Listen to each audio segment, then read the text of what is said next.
students, welcome to TSAT classes. Indian polity constitution కోర్సులో భాగంగా మనము లాస్ట్ క్లాస్లో devices used in the parliament అనే ఒక చాప్టర్ని కంప్లీట్ చేసుకున్నాం. మరి ఈ క్లాస్లో చాలా ఇంపార్టెంట్ లెజిస్లేటివ్ ప్రొసీజర్ అనగా బిల్స్. పార్లమెంట్లో ఒక బిల్ చట్టంగా ఎలా మారుతుంది, ఆ బిల్ ప్రొసీజర్ అనేది టోటల్గా సినాప్సిస్ అనేది ముఖ్యంగా చూసుకుందాం. ఓకే, అసలు బిల్ అంటే ఏంటి? First let us see that. అసలు బిల్ అంటే ఏంటి? A bill is nothing but it is a draft proposal of the government. ముసాయిదు, డ్రాఫ్ట్ ప్రపోజల్ ఆఫ్ గవర్నమెంట్, ప్రభుత్వం యొక్క ముసాయిదు. జనరల్గా బిల్స్ అనేవి రెండు రకాలుగా ఉంటాయి, రైట్? టూ టైప్స్గా ఉంటాయి. ఎవరు ఇనిషియేట్ చేశారు అండ్ ఏ రకమైన బిల్లు. బిల్స్ అనేవి రెండు రకాలుగా ఉంటాయి. ఎవరు ఇనిషియేట్ చేశారు, ఏ రకమైన బిల్లు. ఎవరు ఇనిషియేట్ చేశారు అనే దాంట్లో బిల్స్ రెండు రకాలు ఉంటాయి. మళ్ళీ ఒకటి పబ్లిక్ బిల్, రెండోది private bill. Public bill, private bill. Public bill, private bill. ఎవరు ఇనిషియేట్ చేశారు అనే దాంట్లో right on the basis of two criterias, nature and procedure to pass. అంటే ఈ టూ క్రైటీరియాస్ ప్రకారంగా మనకి బిల్స్ అనేవి రకాలుగా ఉంటాయి. ఒకటి ఆర్డినరీ బిల్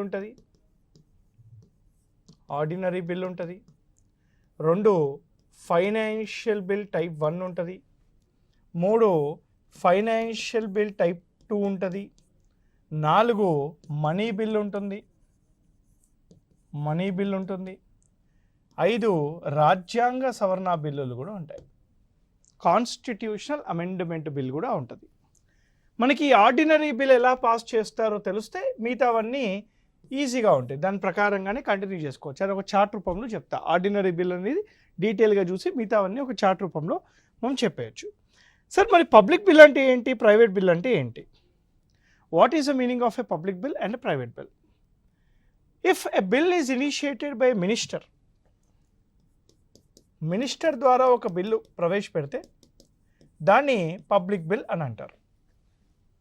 ఒక మినిస్టరు బిల్లుని ముసాయిదుని పార్లమెంట్లో ప్రవేశపెట్టాలి అంటే ఒక పబ్లిక్ బిల్లుని 7 days ప్రయర్ నోటీస్ అనేది ఇవ్వాలి, స్పీకర్కి కానీ చైర్మన్కి కానీ. మినిస్టర్ కాకుండా పార్లమెంట్లో ఏదైనా ఒక member, any member who is not a minister initiate చేస్తే దాన్ని ప్రైవేట్ మెంబర్ బిల్ అని అంటారు. ఒక ప్రైవేట్ మెంబర్ బిల్లుని ఇనిషియేట్ చేయాలి అంటే 30 days నోటీస్ పీరియడ్ ఉండాలి, 30 రోజుల నోటీస్ అనేది ఇవ్వాలి స్పీకర్కి కానీ చైర్మన్కి కానీ. అంటే ప్రభుత్వం ఇంట్రడ్యూస్ చేస్తే దాన్ని పబ్లిక్ బిల్ అంటారు. ప్రభుత్వంలో లేకుండా ఒక ఎంపీ, ఒక సాధారణమైన ఒక ఎంపీ ఇనిషియేట్ చేస్తే దాన్ని ప్రైవేట్ మెంబర్ బిల్ అని అంటారు.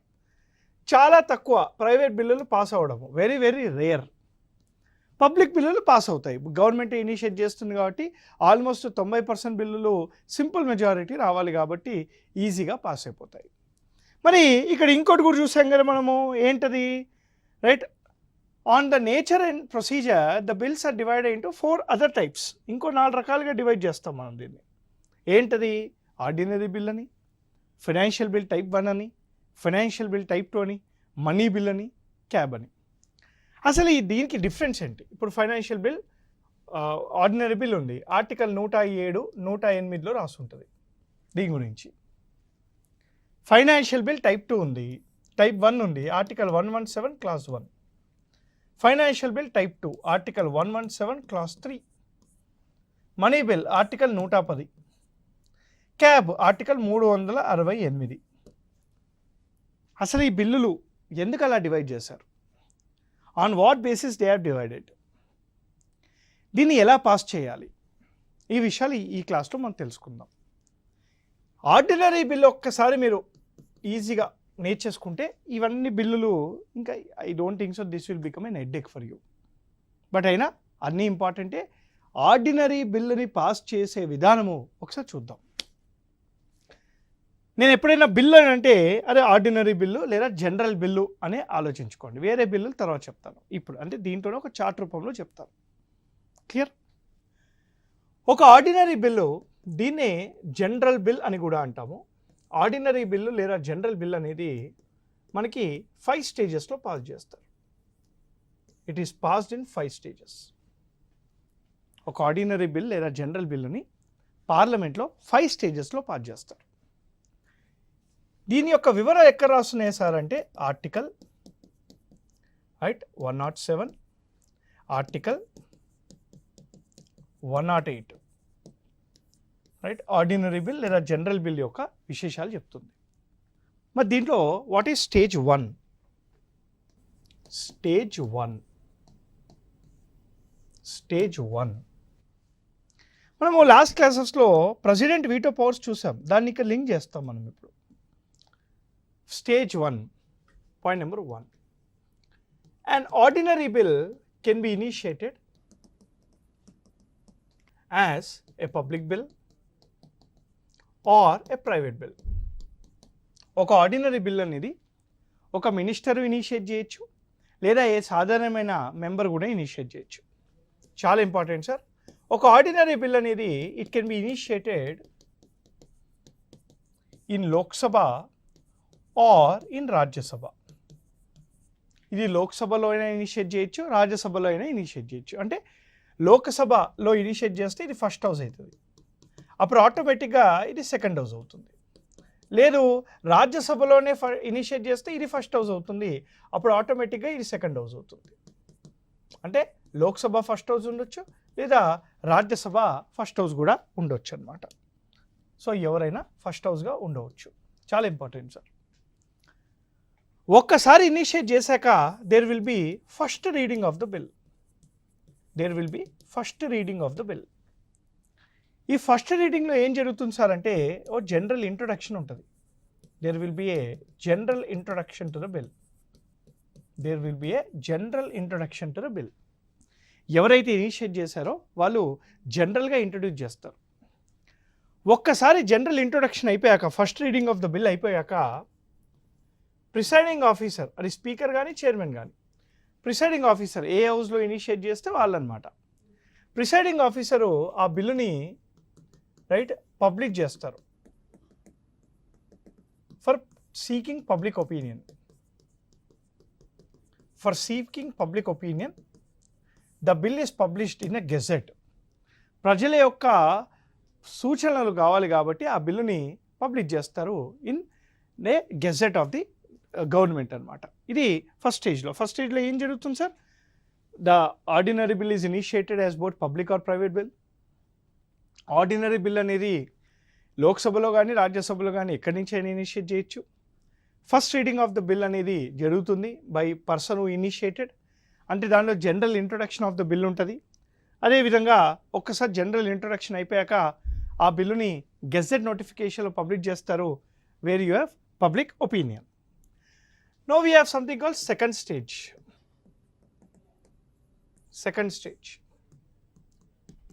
Now what happens in second stage? There will be second reading of the bill,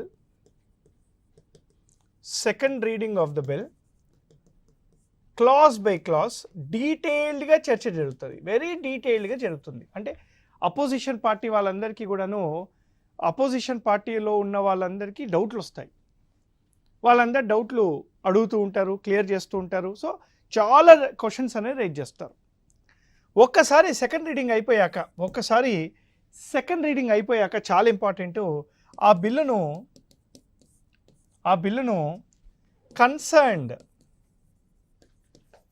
departmental related standing కమిటీకి పంపిస్తారు ఫర్ ఏ రివ్యూ. అంటే మనకి పార్లమెంట్లో కమిటీస్ ఉంటాయి.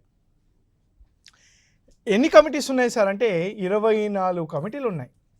జనరల్గా పార్లమెంట్లో 24 డిపార్ట్మెంటల్ రిలేటెడ్ స్టాండింగ్ కమిటీస్ ఉన్నాయి.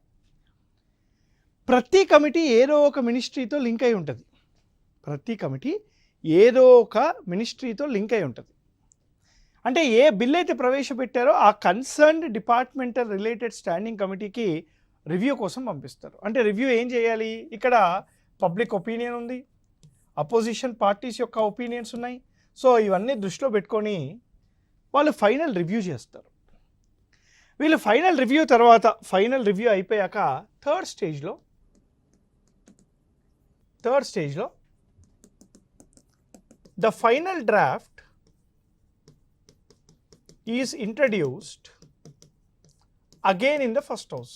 సో ఫస్ట్ హౌస్లో సో ఏదైతే ఫైనల్ ముసాయిద్ ఉంటుందో అన్ని రివ్యూ అయిపోయాక దాన్ని మళ్ళీ ప్రవేశపెట్టాక ఇక్కడ ఏమవుతుంది, ద థర్డ్ రీడింగ్ జరుగుతుంది. The third reading of the bill takes place. There will be third reading of the bill. ఒక్కసారి థర్డ్ రీడింగ్ అయిపోయాక ఆ బిల్లుని ప్రిసైడింగ్ ఆఫీసర్ ఓటింగ్ పెడతాడు. ఓటింగ్లో ఇఫ్ అనే పదం important. If the bill is passed, in first house, bill first హౌస్లో pass అయితేనే ఏం జరుగుతుంది sir, stage 4 the bill is introduced in the second house. The bill is introduced in second house. The bill is introduced in the second house. అంటే stage 1, 2, 3 ఈ 3 కూడా first హౌస్లోనే ఉంటాయి. ఇవన్నీ అయిపోయాక థర్డ్ స్టేజ్లో ఫస్ట్ హౌస్లో బిల్లు కనుక పాస్ అవుతే the bill is now introduced in the second house. Second హౌస్లో ఏం జరుగుతుంది, first reading, second reading, third reading again takes place. First reading, second reading, third reading again takes place in the second house. First reading, second reading, third reading అయిపోయాక మరి second హౌస్కు ఒక ordinary bill పైన ఏం అధికారాలు ఉన్నాయి అనేది ఇక్కడ question mark. ఇది ఇంపార్టెంట్, జాగ్రత్తగా వినండి. సెకండ్ హౌస్కు ఒక ఆర్డినరీ బిల్లు పైన ఏమి అధికారాలు ఉన్నాయి. 1, accept the bill as it is, అది ఎలా అయితే వచ్చిందో అలానే యాక్సెప్ట్ చేయడము. 2, reject the ordinary bill or general bill. 3, withhold the ordinary bill. Or 4, very important sir, accept the bill with the changes. ఇక్కడ ఫస్ట్ది ఫోర్త్ది డిఫరెన్స్ ఏంటి, ఫస్ట్కి ఫోర్త్కి డిఫరెన్స్ ఏంటంటే ఫస్ట్ దాంట్లో ఏమో accept the bill as it is అని అన్నాం. ఇక్కడ యాజ్ ఇట్ ఈస్ అంటే ఎలా అయితే వచ్చిందో దాన్ని అలానే ఒప్పుకున్నాం మనం. ఇక్కడ అలా కాదు కదా, ఇక్కడ ఏంటి, చేంజెస్ ద్వారా ఒప్పుకోవడం. అంటే ఒకవేళ సెకండ్ హౌసు ఆ బిల్లుని ఎలా అయితే వచ్చిందో అలానే యాక్సెప్ట్ చేస్తే that is called passed in both the houses. ఆ బిల్ ఎక్కడికి వెళ్తుంది, నెక్స్ట్ ప్రెసిడెంట్ ఆఫ్ ఇండియా దగ్గరికి వెళ్తుంది. No tension. If the second house reject the bill and this is called right the end of the bill and the situation is called deadlock. Deadlock అంటే ఏంటి sir, అభిప్రాయ భేదము, clash between 2 houses, అభిప్రాయ భేదాలు అనమాట. లోక్సభకి రాజ్యసభకి conflict of interest వచ్చింది. అంటే నేను ఒప్పుకున్నాను, నువ్వు వద్దని చెప్పావని. ఒక ఆర్డినరీ బిల్లుని సెకండ్ హౌసు ఎప్పటి వరకు విత్హోల్డ్ చేసుకోవచ్చు అంటే up to maximum 6 months.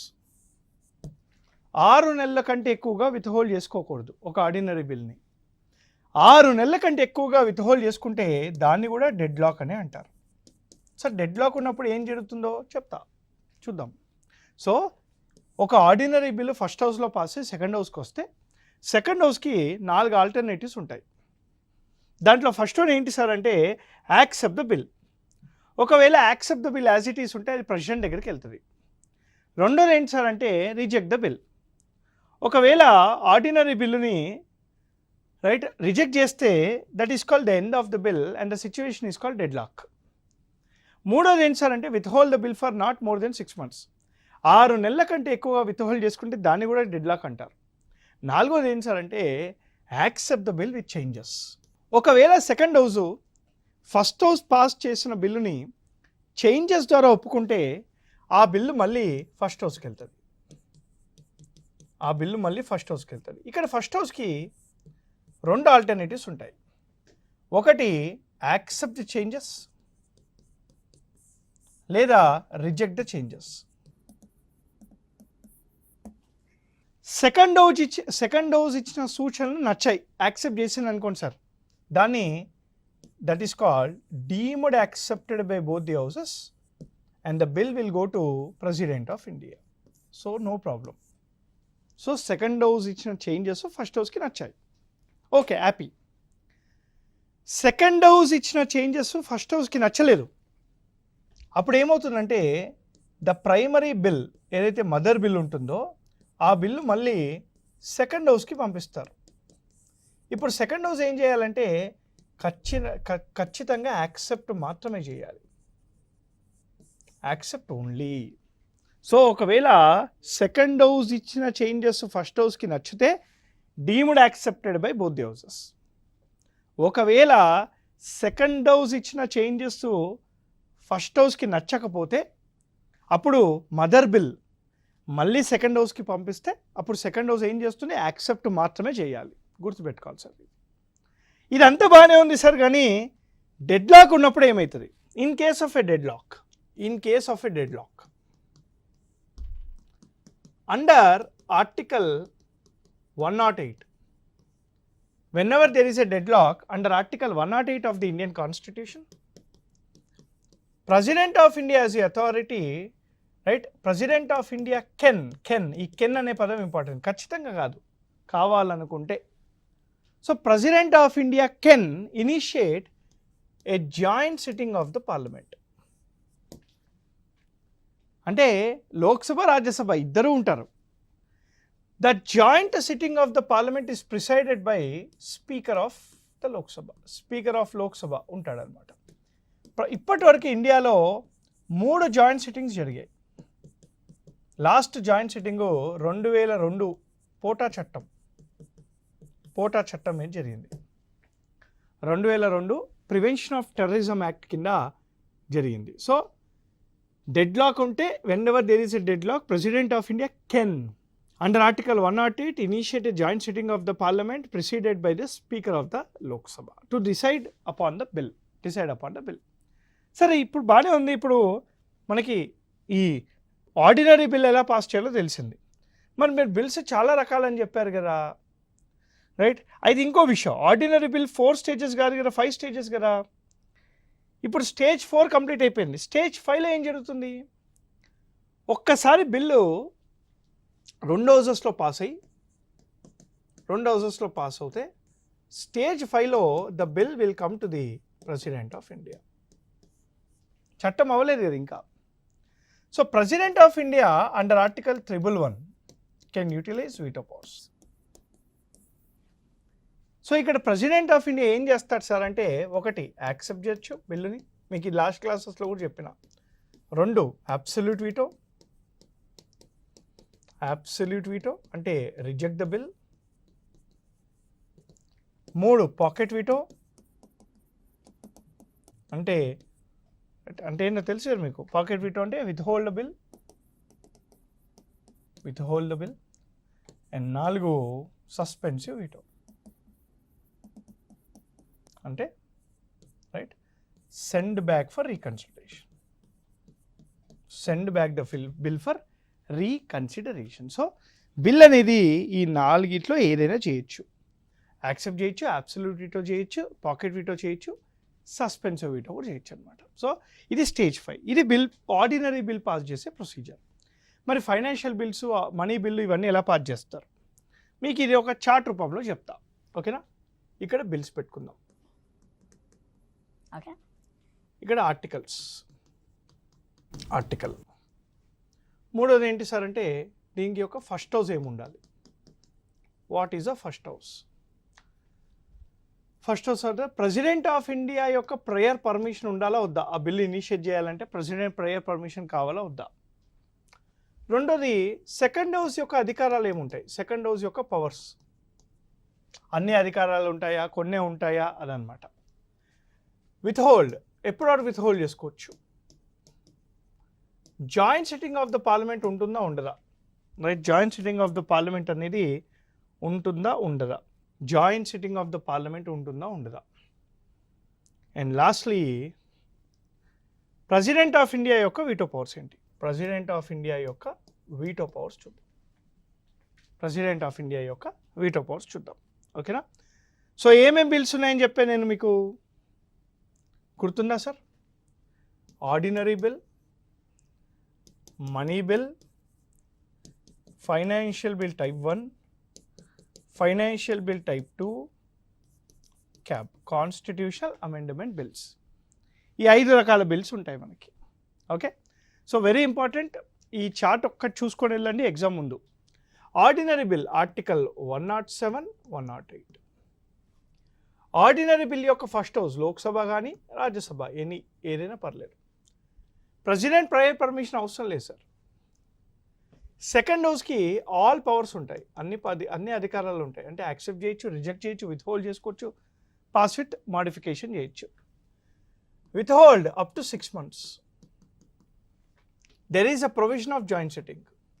All veto powers ఉంటాయి. ప్రెసిడెంట్ ఆఫ్ ఇండియా కూడాను అన్ని వీటో పవర్స్ అనేవి ఉంటాయన్నమాట. మనీ బిల్ సార్ చాలా ఇంపార్టెంట్. ఇక్కడ మనీ బిల్ వచ్చేసి article 110. Article 110 deals with money bill. First house for the money bill is always Lok Sabha only. Lok Sabha మాత్రమే. జాగ్రత్త. ప్రెసిడెంట్ ప్రేయర్ పర్మిషన్ అవసరం. President prayer permission is needed for the money bill. Second హౌస్కి అన్ని అధికారాలు ఉండవు. Only accept or with hold. Accept అన్న చేయొచ్చు, లేదా విత్ హోల్డ్ అన్న చేయొచ్చు. అంటే రిజెక్ట్ చేయలేదు, పాస్ విత్ మాడిఫికేషన్స్ కూడా చేయలేదు, దాని అర్థం అది. With hold up to maximum 14 days. Up to 14 days, 14 రోజులు మాత్రమే విత్ హోల్డ్ చేసుకోవచ్చు. Joint sitting of the parliament ఉండదు. ఓన్లీ పాకెట్ వీటో మాత్రమే యూటిలైజ్ చేసుకోవచ్చు. Only pocket veto only pocket veto, వేరే ఉండవు. Financial bill type 1, article 117 clause 1. ఇది కూడా లోక్సభలో మాత్రమే ఇనిషియేట్ చేయాలి. ఓన్లీ లోక్సభలో మాత్రమే ఇనిషియేట్ చేస్తారు. ప్రెసిడెంట్ ప్రైవేట్ పర్మిషన్ అవసరం. All veto powers all second హౌస్కి అన్ని అధికారాలు ఉంటాయి. Up to 6 months. Joint sitting అనేది allowed. And all veto powers are allowed. Financial bill type 2 ordinary bill procedure లాగానే పాస్ చేయాలి. అంటే రైట్, దీని ఆర్టికల్ వచ్చేసి ఆర్టికల్ 117 క్లాస్ 3. రైట్, ఇది లోక్సభ కానీ రాజ్యసభ కానీ ఎక్కడి నుంచి అయినా ఇనిషియేట్ చేస్తారు. Joint president of India private permission అవసరం లేదు. అన్ని అధికారాలు ఉంటాయి, ఆల్ పవర్స్ ఉంటాయి. అప్ టు 6 months, 6 నెలల వరకు ఉంటారు. జాయింట్ సిట్టింగ్ ఉంటుంది. అండ్ ఆల్ వీటో పవర్స్ ఉంటాయి. All veto powers are allowed. క్యాప్ రాజ్యాంగ సవరణ చట్టాలు ఆర్టికల్ 368 కదా, ఇది ఆర్టికల్ 368. ఇది కూడా అంతే, లోక్సభ కానీ రాజ్యసభ ఎక్కడి నుంచి అయినా ఇనిషియేట్ చేయొచ్చు.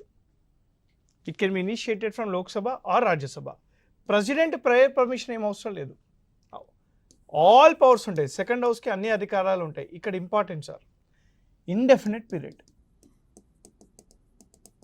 అంటే సెకండ్ హౌస్ క్యాబ్ రాజ్యాంగ సవరణ చట్టాలని ఎప్పటి వరకైనా విత్ హోల్డ్ చేసుకోవచ్చు. That is a meaning. Joint sitting of the parliament ఉండదు. No veto powers. జాగ్రత్త గుర్తుపెట్టుకోండి.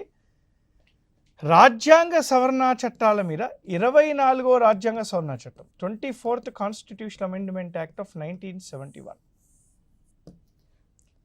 24వ రాజ్యాంగ సవరణ చట్టం ద్వారా right no veto powers, veto president of ఇండియాకు రిజెక్ట్ చేసే అధికారం లేదు, విత్హోల్డ్ చేసుకునే అధికారం లేదు, సెండ్ బ్యాక్ ఫర్ రీకన్సిడరేషన్ చేసే అధికారం లేదని తీసుకొచ్చింది 24th కాన్స్టిట్యూషనల్ అమెండ్మెంట్ యాక్ట్. ఇవన్నిట్లో ఇంకొకటి మర్చిపోయాం మనం, అది కూడా యాడ్ చేసేస్తాం. పబ్లిక్ బిల్లా ప్రైవేట్ బిల్లా, అది కూడా యాడ్ చేద్దాం. Public Billa private Billa, public bill or private bill. Okay, ordinary bill అనేది పబ్లిక్ ఉండొచ్చు, ప్రైవేట్ ఉండొచ్చు, ఏదైనా ఉండొచ్చు. Public bill or private bill అంటే ఒక మినిస్టర్ ఇనిషియేట్ చేయొచ్చు లేదా ఒక మెంబర్ ఇనిషియేట్ చేయొచ్చు. Money bill it is only initiated by A minister, so it is only public bill. Similarly financial bill type 1 కూడా అది ఓన్లీ లోక్సభలోనే ఇనిషియేట్ చేస్తారు కాబట్టి అది కూడా పబ్లిక్ బిల్లే. Financial bill type 2 ordinary bill ఒకేలాగా ఉంటుంది, public bill or private bill. CAB కూడా అంటే public bill or private bill, ఎవరైనా ఇనిషియేట్ చేయవచ్చు. So this is a chart with respect to the synopsis of the bills అనమాట, ఎలా పాస్ చేయాలి అనేది. This is very very important. So let us see the nature of the bills now. Nature of the bills. Article 117 లేదా article 117 class 1 clause 2 clause 3, article 110 368 మరియు article 109లోనే nature of the bills గురించి ఉంది. What is an ordinary bill? Article 109 ప్రకారంగా any bill which is not money bill or financial bill or a cab is called an ordinary bill అని ఉంటుంది. ఏదైనా ఒక bill రాజ్యాంగ సవరణ చట్టం కానీ మనీ బిల్లు కానీ ఫైనాన్షియల్ బిల్ కాకపోతే దాన్ని మనం ఆర్డినరీ బిల్ అని అంటున్నారు. Then what is the meaning of money bill? చాలా ఇంపార్టెంట్ సార్, ఇది important for the exam. Definition of money bill. ఏదైనా ఒక బిల్లులో article 110 clause 1 sub clause A to article 110 clause 1 sub clause G అంటే దీంట్లో ఉన్న విషయాలు మాత్రమే రాసుంటాయి. దీంట్లో ఉండే విషయాలు మాత్రమే, ఓన్లీ దీంట్లో ఉండే విషయాలు మాత్రమే రాసుంటే దాన్ని మనీ బిల్ అని చెప్పాలి. అంటే ఏదైనా ఒక బిల్లులో article 110 clause 1 sub clause A నుంచి జీలో ఉండే విషయాలు మాత్రమే ఉండాలి. అంటే దానిలో ఏముంటాయి, దేని గురించి ఉంటాయి? పన్నుల గురించి ఉంటాయి, కన్సాలిడేటెడ్ ఫండ్ ఆఫ్ ఇండియా గురించి ఉంటుంది, కంటింజెన్సీ ఫండ్ ఆఫ్ ఇండియా గురించి ఉంటుంది, పబ్లిక్ ఫండ్ ఆఫ్ ఇండియా గురించి ఉంటుంది, రైట్. దీంట్లో మరి చార్జ్డ్ ఎక్స్పెండిచర్, మేడ్ ఎక్స్పెండిచర్. అంటే only article 110 clause 1 sub clause A నుంచి article 110 clause 1 sub clause G దీంట్లో ఉండే విషయాలు రాసుంటేనే అది మనకి మనీ బిల్ అవుతుంది. మూడోది ఏంటి సార్ మనకి? Financial bill type 1. ఏదైనా ఒక బిల్లులో article 110 clause 1 sub clause A to article 110 clause 1 sub clause G ఈ విషయాలతో పాటు జనరల్ ప్రొవిజన్స్ కూడా ఉంటాయి. జనరల్ ప్రొవిజన్స్, ఈ విషయాలతో పాటు జనరల్ ప్రొవిజన్స్ కూడా ఉంటే దాన్ని ఫైనాన్షియల్ బిల్ టైప్ 1 అని అంటారు. ఓన్లీ ఈ సంబంధించి విషయాలు మాత్రమే ఉంటే దాన్ని ఏమంటారు సార్? దాన్ని ఏమంటారు? మనీ బిల్ అంటారు. దీంతో పాటు జనరల్ ప్రొవిజన్స్ కూడా ఉంటే ఏమంటారు? ఫైనాన్షియల్ బిల్ టైప్ 1 అని అంటారు. మరి what is financial bill type 2? Article 110 class 3 ప్రకారంగా ఏదైతే మనీ బిల్ కాదో, మనీ బిల్ కాని ప్రొవిజన్స్ ఏదైతే ఉంటాయో, ఫర్ ఎగ్జాంపుల్ లోకల్ గవర్నెన్స్ ద్వారా విధించే పన్నులు కానీ, ఫైన్స్ కానీ, పెనాలిటీస్ కానీ, ఫీస్ కానీ, ఇవి డబ్బులకు సంబంధించినవి కానీ ఇది మనీ బిల్కి రాదంట. మరి మనీ బిల్కి సంబంధించిన విషయాలు కాకపోతే అవన్నీ ఫైనాన్షియల్ బిల్ టైప్ 2లో రావాలి according to article 117 class 3. That is your financial bill type 2.